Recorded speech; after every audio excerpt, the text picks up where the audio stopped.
Good afternoon, everyone. Thought we might get a little bit of a jump ahead on our recording. We are looking at A Child's History of the World, Chapter 48. The title is Getting a Start. England is just a little island. It was quite an unimportant little island in 900 AD. Much later, England grew rich and strong, and for a while had an empire spread all over the world. England is still just a little island today, but it is now an important island in the world. About 100 years ago, Charlemagne, that is 900, there was a king of England named Alfred. Let's try that sentence again. Didn't really sound the way it should, huh? About 100 years after Charlemagne, that is 900 AD, there was a king of England named Alfred. When Alfred was a boy, he had a hard time learning to read, for he did not like to study. Not like you guys, right? You're listening to every word. In those days, many of the handwritten books made by the monks had pretty drawings and letters made in bright colors, even in gold. One day, Alfred's mother showed such a book to her children and promised to give it to the one who could read it first. That was a game. Alfred wanted to win the book. So, for the first time in his life, he really tried. He studied so hard that in a very short time, he had learned to read before his brothers. And Alfred won the book. He's got to find the right incentive there. When Alfred grew up, England was being troubled by pirates. These pirates were cousins of the English, a Germanic tribe called the Danes. The English had long ago become Christian and civilized, but the Danes were still rough and wild. They came over from their own country across the water, landed on the coast of England, robbed the towns and villages, and then sailed back to their homes, carrying off everything valuable that they could lay their hands on, like bad boys who climb a farmer's fence and steal apples from his orchard. At last, the Danes became so bold that they didn't even run away after robbing the country. They were like the bad boys who stick out their tongues and throw stones at the farmer who comes after them. The king's armies went out to punish these pirates, but instead of beating, they were beaten. It began to look as if these Danes, who were able to do pretty much as they pleased, might conquer England and rule over the English. Once, when things looked pretty bad for England, King Alfred was without an army. Alone, ragged, tired out and hungry, he came to the hut of a shepherd and asked for something to eat. The shepherd's wife was baking some cakes by the fire, and she told Alfred he should have one if he watched them while she went out to milk the cow. Alfred sat down by the fire, but in thinking about what he could do to beat the Danes, he forgot all about the cakes.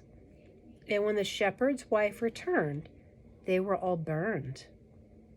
Thereupon she scolded him roundly and drove him off, not knowing it was her king that she was treating in this way, for he never told her who he was. Alfred decided that the best way to fight the Danes was not on land, but on the water. So he set to work to build boats bigger and better than those the Danes had. After a while, he had something of a fleet, and the boats he built were bigger than those of the Danes. But they were so big that they could not go into shallow water without running aground. The Danes' boats, on account of their small size, could safely close in the shore.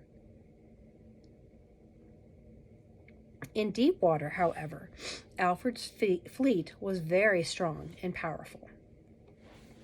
This was the first navy that England had. England's navy became the largest in the world, and Alfred the Great was the one who started it more than 1,000 years ago. After fighting with the Danes for many years, Alfred finally thought it best to make an agreement with them and give them a part of England to live in if they would promise to stop stealing and live peaceably. The Danes did agree to this, and they settled down peaceably on the land that Alfred gave them, and they became Christians. Over the years, the Danes and the English married each other and raised families. Eventually, they became one nation, and no one knew anymore whose ancestors were Danes and whose were English. Alfred made very strict laws and severely punished those who did wrong. Indeed, it is said that the people of England were so careful to obey the law in his reign that one might leave gold by the roadside and no one would steal it.